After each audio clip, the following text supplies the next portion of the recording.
Hey, everybody. All right. Welcome back to God and Apostolic Ministries. I am Pastor John Allen.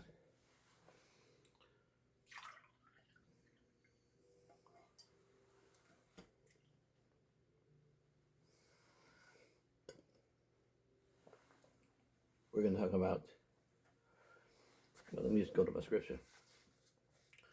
We're going to go to Revelation 18 and Genesis 5:11. Let's go there. Okay.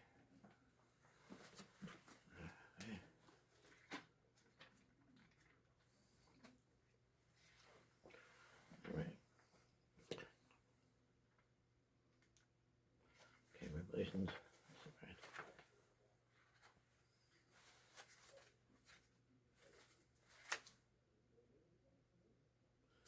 Okay, Revelation 18 and 2. Let's start there. All right. Okay. Okay. Revelation 18:2 says, he cried mighty with a strong voice, saying, behold, the great is fallen, has become the habitation of devils, and behold, every foul spirit and cage of every unclean, hateful bird. That says, for all nations had drunk of the wine of thine, for all nations had drunk of the wine of the wrath of her fornications. The kings of the earth have committed fornication with her, and the merchants of the earth are waxed rich through abundance of her delicacies. Now,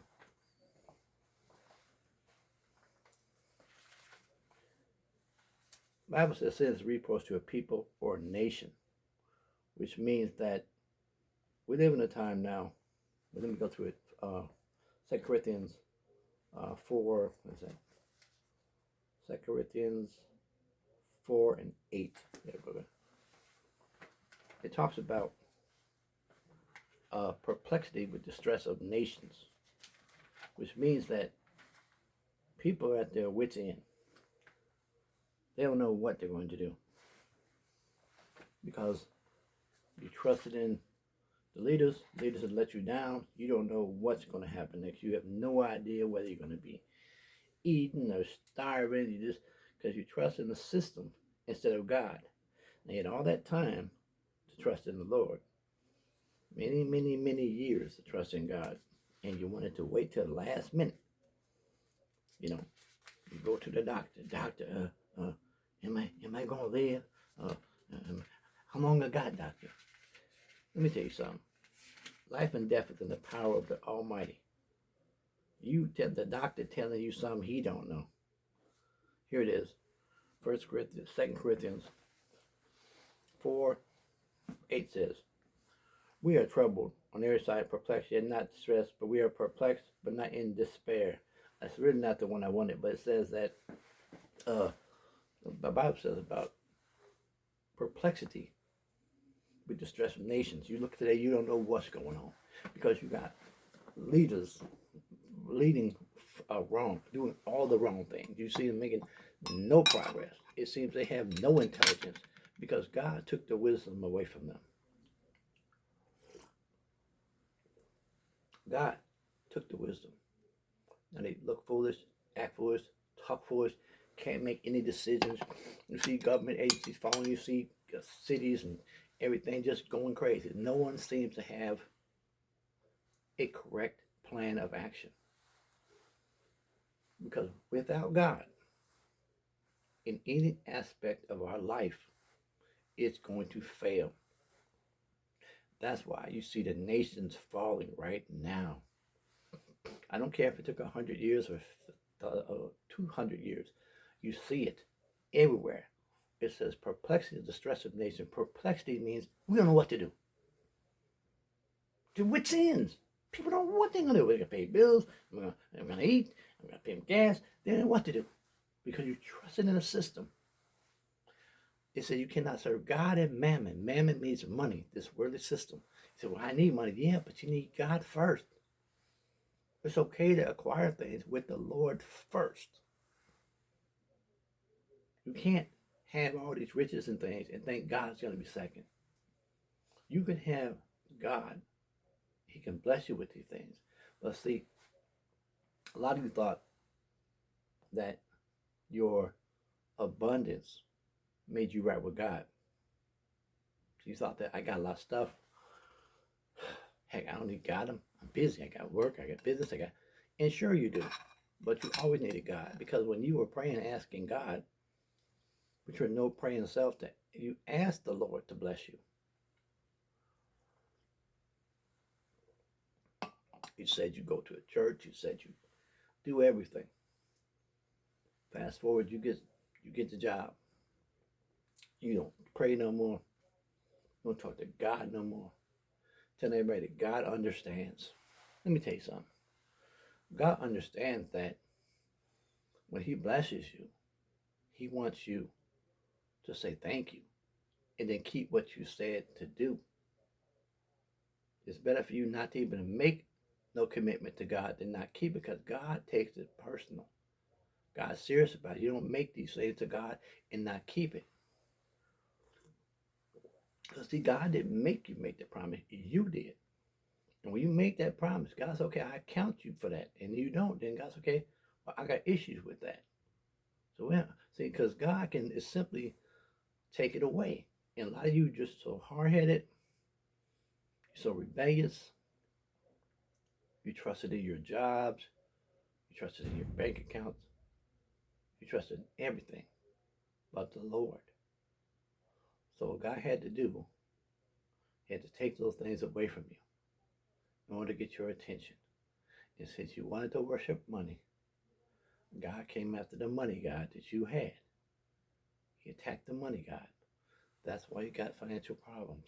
Now, the other reason why you have financial problems, health problems, every type of problems, you got it. The reason being that, number one, I wrote it down. You can be in the area of disobedience. That's why your prayers are hindered. Not that you were getting any good prayers through anyway, barely getting through then. But disobedience, cursing the poor, you need to apologize to God, because God will put something on you real quick on that one. So don't do that. If you've done it, made any type of joke, anything, anyway, just ask God to forgive you for that, and He'll help you with that. Now, your motives and intentions, a lot of our motives and intentions are wrong. And we think that God doesn't see that. God doesn't let you run people down, do things intentionally wrong, lie on people, and cheat and do these things, and then you think that you have a prayer with God. You have nothing. I don't care what time you pray, how you pray. I don't care if you stand upside down and pray. It doesn't make a difference. I don't care what. There's no time of day that God's going to hear you better. God can say no all day long. See, what you don't understand is you can't make God answer your prayer. God is sovereign. Sovereign means God takes counsel of His own self. He don't need anybody, and everybody needs Him. So God is the one that decides to answer your prayer or not. And when you meet conditions, He will answer your prayer. When you don't meet the conditions, He will not answer your prayer. This is evident in that you're praying right now and you're not getting an answer. And God's simply telling you no. God is passing you over. He let the other person that wasn't even as qualified get the promotion other than you. See, that's when you realize, wait a minute. See, you can bring a curse upon you, which means it's the power of God. It ain't the devil. God can put a curse because it's a lack of obedience.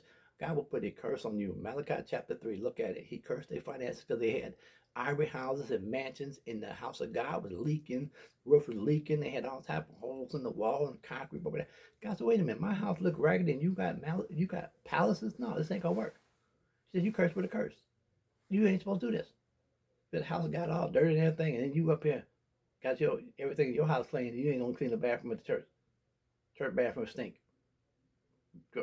Garbage all overflowing. And you think, and the carpet all dirty and everything, that chewing gum on the seat. and you think it ain't no big deal, but you clean your house like spick and span. I said, no, you're wrong for that. God said, no, I'm gonna punish you for that. Because you treat my things like nothing, but you treat your own house wonderful. So I'm gonna curse your finances. I'm gonna mess with you. That's God, ain't the devil. It's not the devil. So you know God is punishment for you.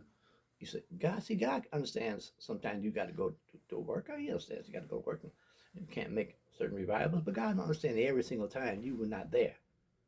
He didn't give you the job to lose your faith and relationship with Him. They gave it to you. And you even said thank you. When God blesses you, you're supposed to say thank you.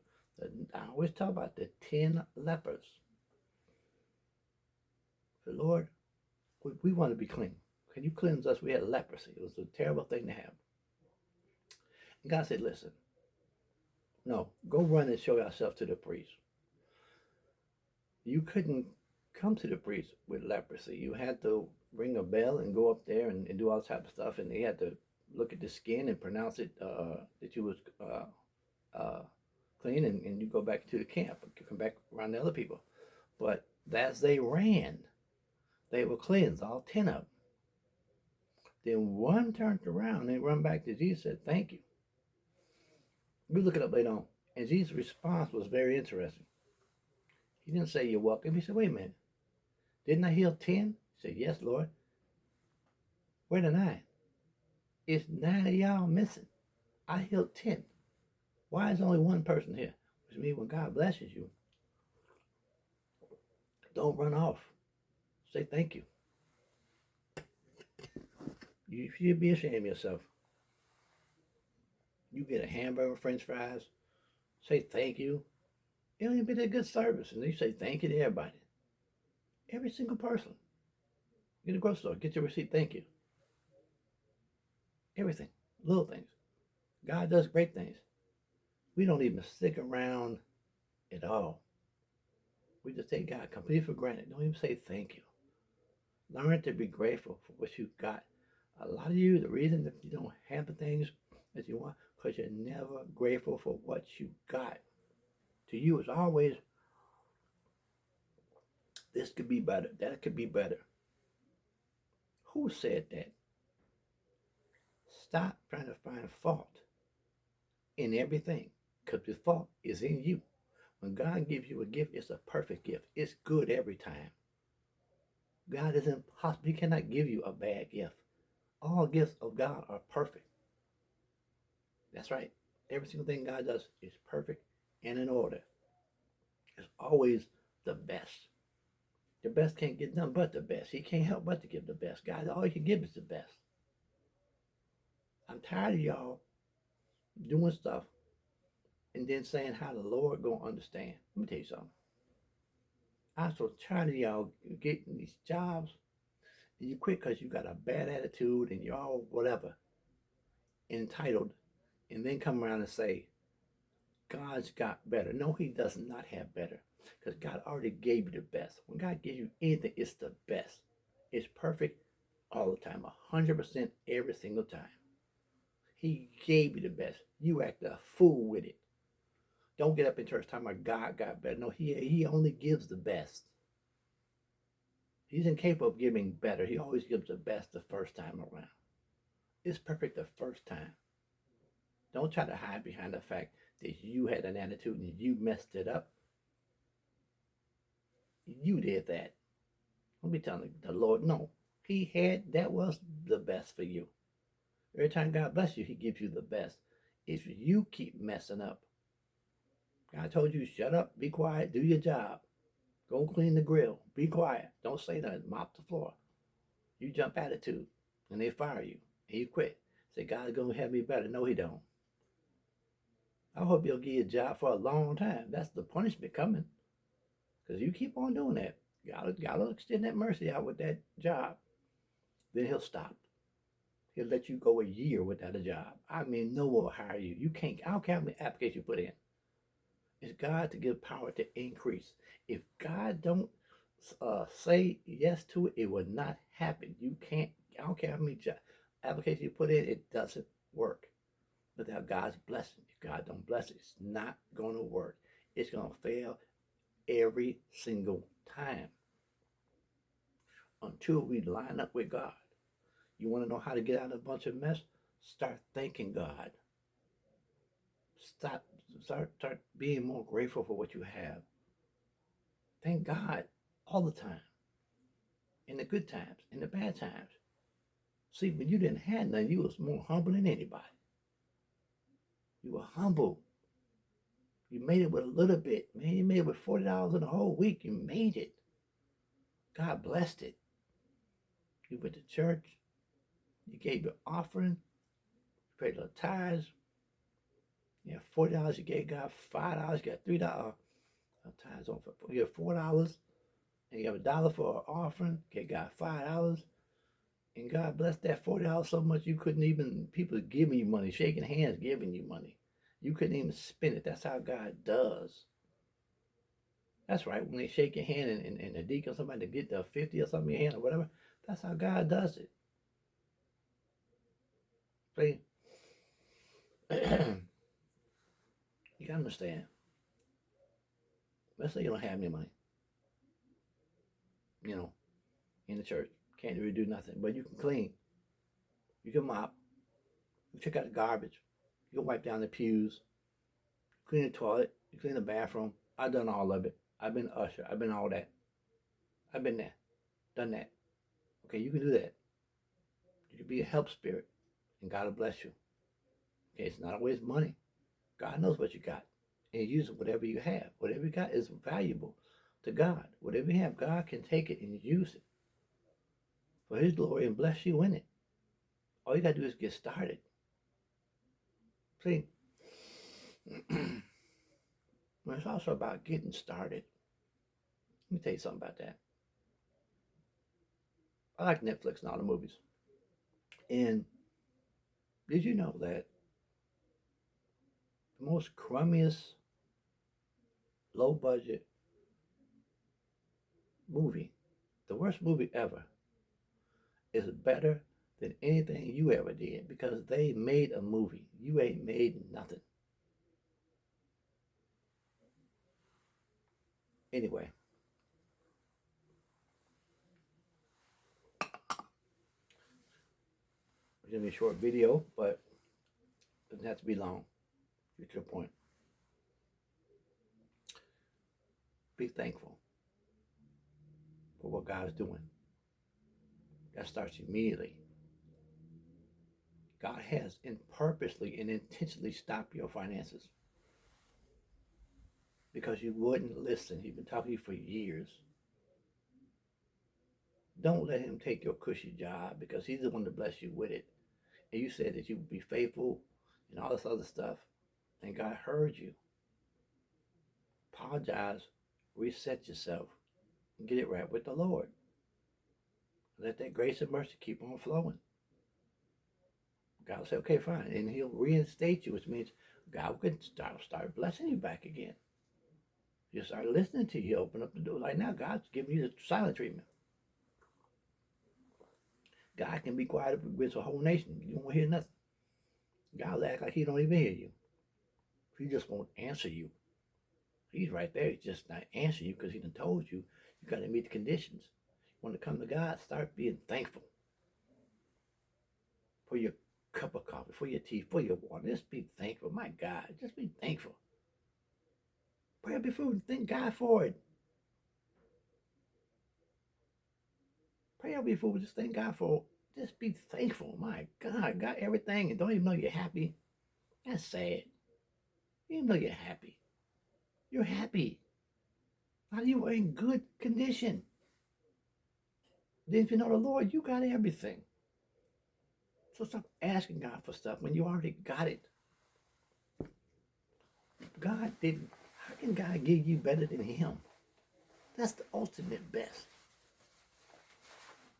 And my conclusion, God said, I come into my life and I'm more abundant. When you got God, you have the abundance.